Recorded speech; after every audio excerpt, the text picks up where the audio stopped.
Assalamualaikum warahmatullahi wabarakatuh. Apa kabar anak-anak ibu semua? Soleh-soleha kelas 5A sampai 5C. Semoga senantiasa dalam kondisi sehat. Baiklah, hari ini kita akan belajar praktek ibadah. Sebelum kita mulai pembelajaran, mari sama-sama kita membacakan lafaz basmalah. Bismillahirrahmanirrahim. Khusus pada pertemuan kali ini, kita akan belajar tentang meneladani sahabat Rasulullah Shallallahu Alaihi Wasallam yang dijamin masuk surga. Ingat, simak videonya sampai selesai supaya nanti ketika ada pertanyaan, anak-anak ibu bisa menjawab dengan benar, tidak mengarang ya, karena ada beberapa dari teman antum yang menjawabnya tidak berdasarkan video, akhirnya jawabannya belum tepat. Baiklah, Ibu akan menyampaikan tentang 10 sahabat yang dijamin masuk surga. Siapa sajakah mereka? Berdasarkan hadis dari Abdurrahman bin Auf, dia berkata Rasulullah Shallallahu Alaihi Wasallam bersabda, Abu Bakar di surga, Umar di surga, Utsman di surga, Ali di surga, Tolha di surga, Az-Zubair di surga, Abdurrahman bin Auf di surga, Sa'ad di surga, Sa'id di surga, dan Abu Ubaidah Ibnu Jarrah di surga. Hadis riwayat At-Tirmizi nomor 3747, hadis sahih. Berdasarkan hadis ini kita bisa melihat ada 10 nama sahabat yang disebutkan oleh Rasulullah yang sudah dijamin oleh Rasulullah insya Allah akan masuk ke surganya Allah. Kita belum ada jaminan nak ya, maka kita harus terus beramal, mudah-mudahan nanti Allah ridho kita bisa masuk surga juga dan bertemu dengan Rasulullah, amin ya rabbal alamin. Baiklah, khusus pada pertemuan kali ini ada 2 sahabat saja yang akan kita bahas, yaitu Abu Bakar dan Abdurrahman bin Auf. Ingat, simak videonya sampai selesai. Kita lanjutkan. Kita akan pelajari terlebih dahulu tentang keluarga dari 2 tokoh tadi. Untuk Abdurrahman bin Auf. Abdurrahman bin Auf ini ada 3 hal yang ibu sampaikan ya. Banyak hal lain yang bisa kita ketahui dari kisah Abdurrahman bin Auf, terutama tentang silsilah keluarganya. Dia lahir tahun 581 Masehi. Dia keturunan Bani Zuhra. Ayahnya Auf bin Abdul Auf, ibunya bernama Asifah binti Auf. Nah, ini untuk silsilah keluarga Abdurrahman bin Auf. Lalu bagaimana dengan silsilah keluarga dari Abu Bakar? Untuk Abu Bakar ini dia berasal dari Bani Taim. Ayahnya Utsman bin Abdul Quhafah, ibunya bernama Salamah atau biasa dikenal dengan gelar Ummu al-Khair. Nah, bisa dipahami ya, itu sedikit silsilah dari keluarga Abdurrahman bin Auf dan Abu Bakar. Selanjutnya kita akan mempelajari satu-satu dari tokoh yang dijamin oleh Rasulullah masuk surga. Pertama, Abu Bakar. Prestasi. Nah, setiap orang punya prestasi dan anak ibu di kelas 5A sampai 5C insya Allah juga punya prestasi. Khusus untuk Abu Bakar, prestasinya antara lain, pertama, Abu Bakar itu adalah orang yang pertama masuk Islam. Dia yang membenarkan terjadinya Isra Mi'raj ya. Nah, ini makanya dia mendapat gelar As-Siddiq tuh Abu Bakar. Kemudian beliau adalah khalifah pertama. Tadi dia orang pertama masuk Islam. Kemudian dia juga pertama menjadi khalifah. Nah, beliau juga yang memerdekakan budak. Nih ada 70 nih budak yang dimerdekakan oleh Abu Bakar. Kemudian ketika dia menjadi seorang khalifah, dia juga berhasil memerangi orang-orang yang murtad, dan pada saat itu juga ada nabi-nabi palsu yang juga berhasil disingkirkan atau dikalahkan oleh Abu Bakar. Ini prestasi dari Abu Bakar. Selanjutnya, apa akhlak atau perilaku yang bisa kita contoh dari Abu Bakar? Nih, banyak nak ya, karena Abu Bakar memang memiliki keutamaan yang sangat banyak. Yang pertama, beliau adalah orang yang baik. Kemudian dia adalah orang yang berani, kokoh pendiriannya, mampu berpikir tenang, dia juga penyabar, kemudian memiliki tekad yang kuat, orangnya bertawakal, kemudian dia juga lemah lembut, tidak kasar. Dia Abu Bakar itu sangat lemah lembut. Dia baik, sahabat Rasulullah yang sangat baik. Itu salah satunya adalah Abu Bakar. Kemudian kita bisa melihat di Abu Bakar ini khusus untuk pengorbanannya dan keberanian beliau itu bisa antum nanti baca nak ya, di surat At-Taubah ayat ke-40 itu ada pengorbanan dari Abu Bakar dan keberaniannya. Nah, di sana nanti dijelaskan tuh bagaimana keberanian dari Abu Bakar. Jangan lupa dibaca ya.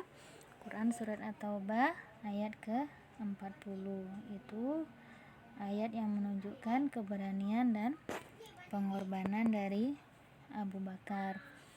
Bisa kita lanjut ke tokoh berikutnya. Nah, ini bisa antum ingat secara prestasi ada 4 yang ibu munculkan di sini. Kemudian akhlaknya yang begitu banyak. Nah, khusus untuk pengorbanan, ibu ingatkan sekali lagi nanti dibaca di surat At-Taubah ke ayat ke-40. Kita lanjut ke tokoh berikutnya. Tokoh berikutnya adalah Abdurrahman bin Auf. Sama seperti Abu Bakar tadi, Abdurrahman bin Auf memiliki prestasi apa saja ya? Nah, ini ada ibu munculkan 3. Kalau tadi Abu Bakar 4, yang Abdurrahman bin Auf ibu munculkan 3 saja. Yang pertama, Abdurrahman bin Auf itu adalah ahli bisnis. Kemudian dia juga suka berinfak. Nah, kemudian dia juga suka bersedekah. Nah, ini antum bisa lihat ya, sedekah dari Abdurrahman bin Auf ini 40.000 dinar. Ini ratusan juta nak ya. Kemudian dia memerdekakan 3.000 orang budak. Dia juga memberikan 400 dinar untuk pasukan perang Badar. Nah, itu sangat ini sekali ya, sangat murah sekali dia dalam berbagi, dalam bersedekah. Kita pun itu tidak boleh pelit nah ya. Bahkan ada kalimat bijak yang mengatakan kalau kita pelit nanti kuburan kita tambah sempit. Apapun yang kita miliki, kalau misalkan nanti antum punya sesuatu, tidak usah menunggu sampai berlebih, maka berbagilah dengan yang lain. Ketika kita memberi 1, Allah akan mengganti 10.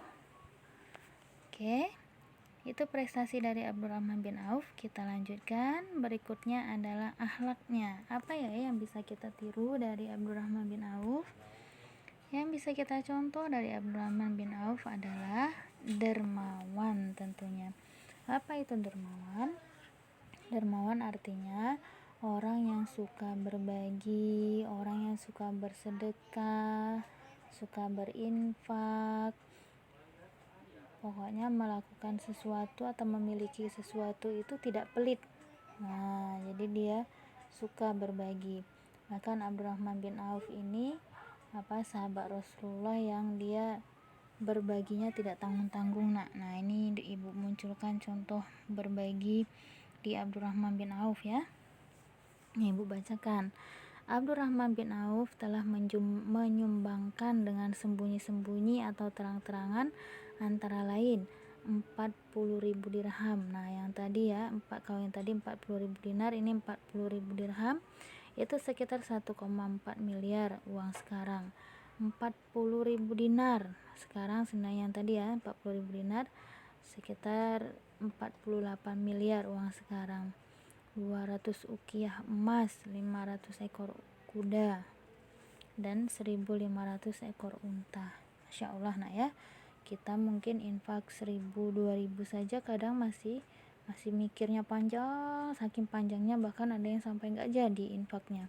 Mungkin kalau bagi anak ibu yang soleh, yang laki-laki, misal sholat ke masjid pas hari Jumat, itu mau ada kotak amal untuk infak, itu cari uang yang paling kecil, misalnya uang yang 1.000, padahal kalau untuk jajan aja uangnya nggak mau yang 1.000, itu paling sedikit uang 5.000 ya. Kita bisa mencontoh nih dari Abdurrahman bin Auf, bagaimana dia harta itu tidak untuk dirinya di dunia saja, karena harta kalau mau dibawa sampai nanti di akhirat, harta yang kita berikan ke orang lain, kalau yang kita pakai sendiri habis di dunia saja, tidak akan sampai ke akhirat.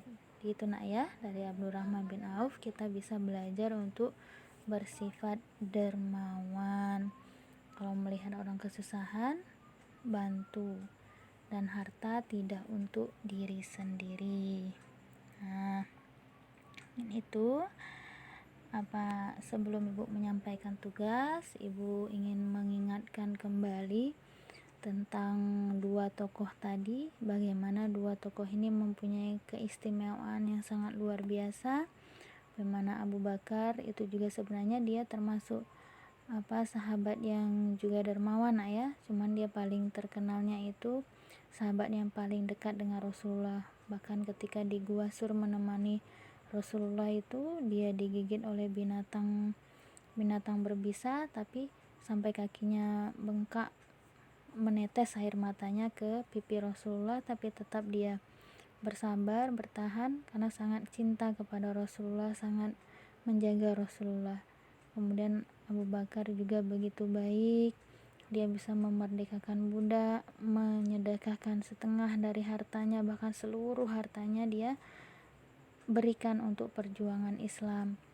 Nah, sedangkan Abdurrahman bin Auf, dia adalah sahabat yang sangat dermawan, bahkan dia saking takutnya dia menjadi orang yang kaya terus. Pernah suatu kejadian dia membeli kurma busuk ya, supaya nggak ada yang mau beli. Ternyata malah ada dari suatu daerah itu datang mau membeli kurma busuk dengan harga 2 kali lipat, karena memang Allah takdirkan Abdurrahman bin Auf itu kaya, dermawan. Nah, ibu berharap nanti sifat-sifat seperti ini dimiliki oleh kita semua. Kalau semua orang kaya dermawan, insya Allah tidak akan kita temukan lagi orang-orang miskin yang kesusahan di pinggir jalan. Seperti itu. Nah, terakhir sebelum ibu tutup pembelajaran, ini ada tugas. Nanti tugas ini adalah menjawab pertanyaan berdasarkan video. Nanti akan ibu kirimkan lembar kerjanya atau soalnya, boleh antum print atau antum tulis soalnya. Kenapa harus ditulis soal? Supaya nanti ketika kita akan melaksanakan ujian semester, antum mempunyai bacaan. Latihan-latihan soal itu digunakan untuk persiapan menjelang ujian semester. Harus rajin nak ya, jangan rajin ngetik-ngetik di HP, akhirnya tangan antum nanti jadi kaku, nggak bisa nulis. Itu kenapa Ustadz ibu guru sering meminta antum untuk menuliskan soalnya, biar nanti tangannya terlatih untuk menulis. Kita kan pelajar bukan pemain. Nah, jadi kalau pelajar itu menulis, membaca, menyimak pembelajaran, nah itu tugasnya ya. Selamat menjawab dengan benar, jangan sampai menjawabnya mengarang ya. Kalau lupa-lupa nanti bisa lihat lagi ke videonya. Demikian untuk hari ini, ibu harap banyak manfaatnya untuk antum semua. Kita akhiri dengan sama-sama membaca lafaz hamdalah, alhamdulillahirabbil alamin. Ibu akhiri, assalamualaikum warahmatullahi wabarakatuh.